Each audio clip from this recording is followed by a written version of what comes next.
What's up, everybody? Tommy and Nate here with Bare Knuckle Recovery. So today is September 1st. It is the first day of Recovery Month. So in honor of Recovery Month, we're going to make quite a few videos this month about topics revolving around recovery. So the first one that we chose is going to be explaining the difference between sobriety and recovery and what recovery really means to us personally. It can be different for everybody, but we're going to explain what recovery means to us. So sobriety is defined as the absence of drugs and alcohol in a person's system, right? And recovery starts with sobriety. That's the first step generally. After we ask for help, we get sober, we get the drugs and alcohol out of our system. At least that's how it started for me. And then recovery is simply defined as returning to a healthy state, right? And one of the things about recovery is, not only do we want to return to a healthy state, but I think, in my opinion, and I think Tommy would agree with me, recovery is a sense of, coming back from addiction or alcoholism, substance use disorder, whatever you want to call it. We're not just going to this person we were before, but we're going beyond that even. Because I know for me, before I ever picked up a drink or a drug, I was pretty much irritable, restless, and discontent. I was not necessarily happy with myself, and I didn't feel good about myself before I started using. Right. And on that same note, there was times where both of us went to treatment and got sober, weren't using drugs and alcohol, Right. but we still were not really working on a lot of those internal issues. So we were 100%. Still restless, irritable, and discontent, which eventually leads to relapse. Right. So sobriety is important because that gives us the ability to work on ourselves. Because when we're drinking, using drugs, things like that, we're not fully able to connect with our emotions. We're not fully able to connect with who we are as a person. Nor do we want to. Right. Nor do we want to, right? That's why we're taking them in the first place, because it numbs who we are. For me, I started using drugs and alcohol because I couldn't stand to be Nate. I couldn't stand to be in my own skin. I didn't like who I was as a person. So I was really willing to risk life and limb in order to be in an altered state of mind. That's what people say, well, how could you use fentanyl? You might die. Well, to me, it was worth it.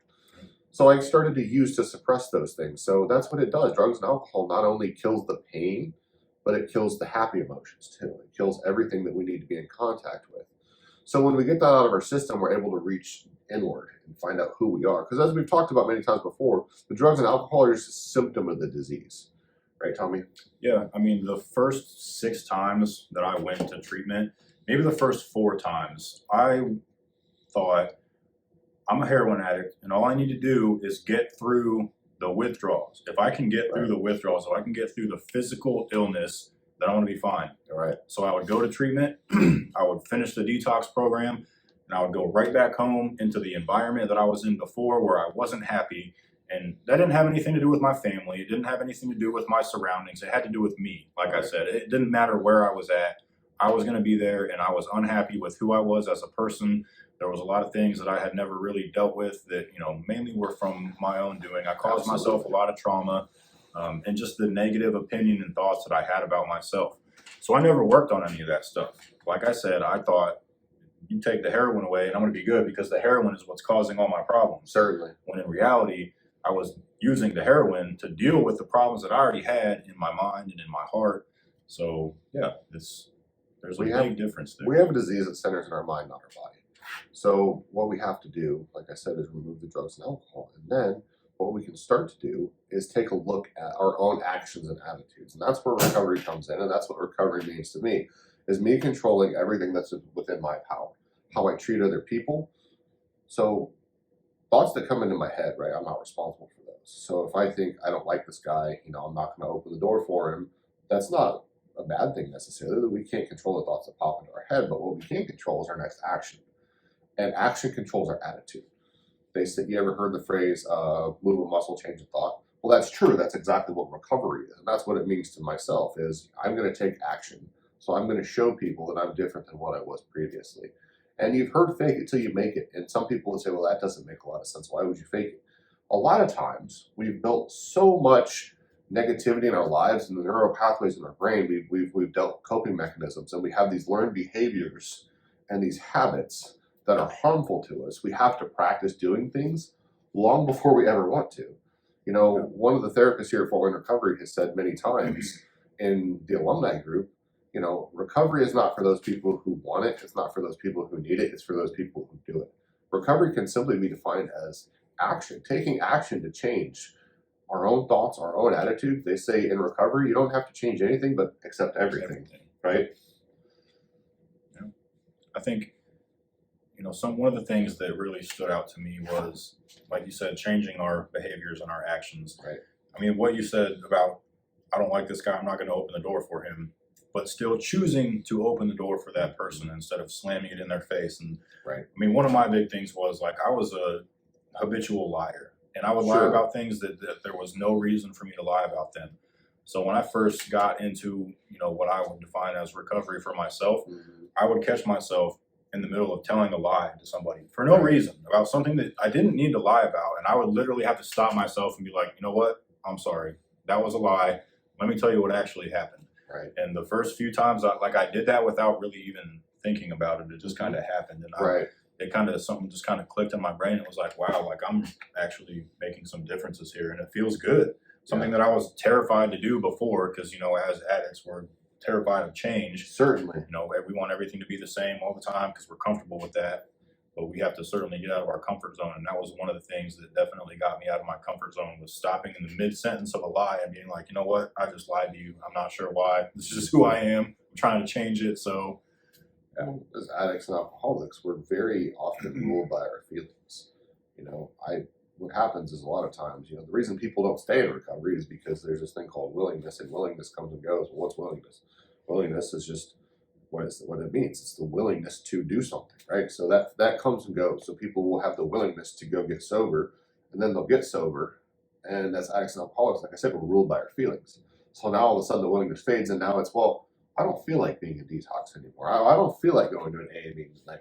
So what we learn is we do a lot of things regardless of how we feel. Because if we do everything based on how we feel, won't have a job, won't be sober, won't have a place to live, won't be married, won't have custody of our children, all these things, right? So a lot of times what we have to do is fight the urges to do what we feel.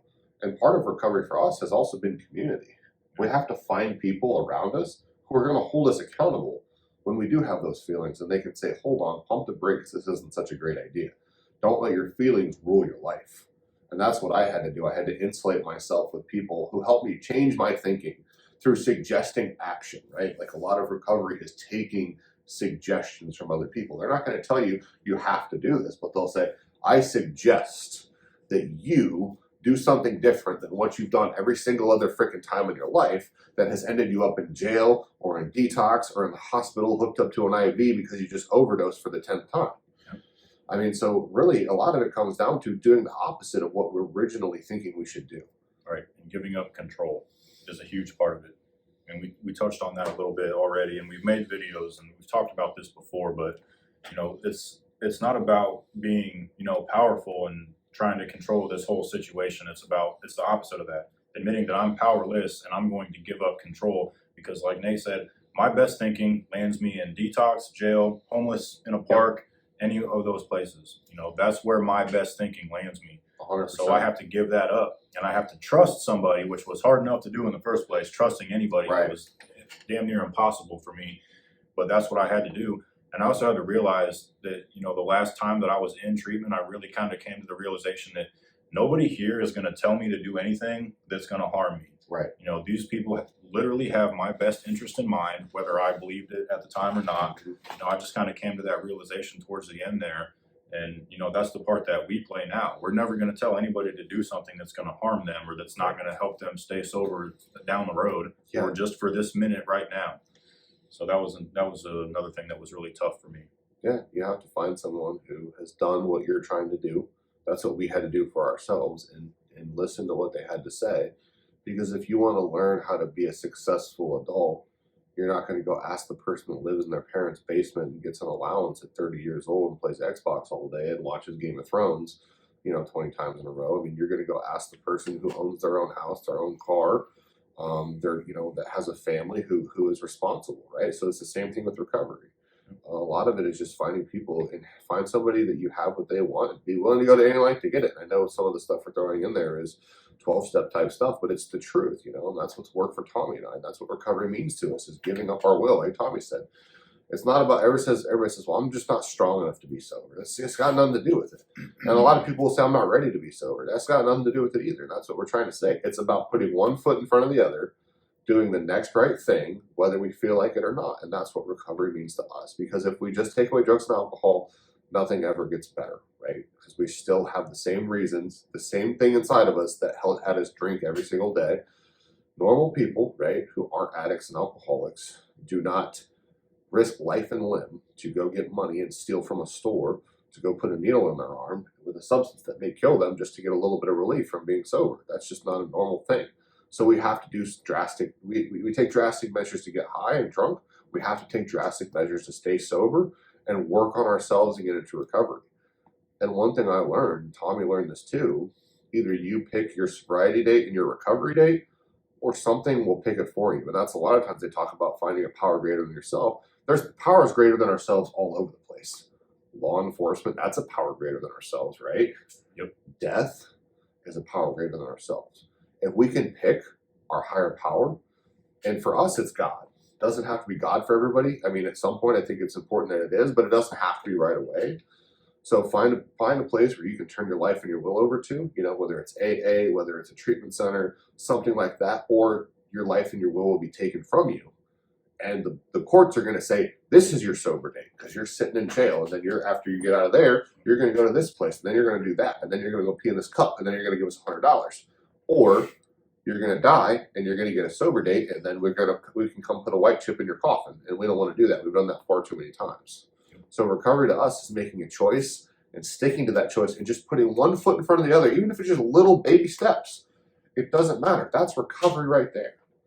Being willing to work on those things. When that voice pops in your head and says, okay, well, we're not getting high today, but it's okay to go bang this dude's wife who's not home, that's not recovery, okay? That's using the same thinking that we used when we were still out there drinking and using drugs. So it's working on ourselves, working on our character defects, one foot in front of the other, taking suggestions, and finding a power greater than ourselves to trust it. That's what recovery means to me. Yep. And to wrap it up, don't fool yourself and think that just because you're not getting high or drinking anymore, that you're in recovery. Because as we said, it's about a whole lot more than that. We see it every day. And it's an everyday thing. It's one day at a time. Our disease will manifest itself in other areas of our life. That's what we know. We've done videos on Gambling, back sex, addictions. Shopping, any of those backup addictions. It doesn't go away. It'll come out any way that it can. We always talk about, your addiction's out in the parking lot doing push-ups, and that's the truth. Yep. All right, guys. Well, thanks for watching. Yep. Thanks, everyone. Great recovery month coming up. Yep.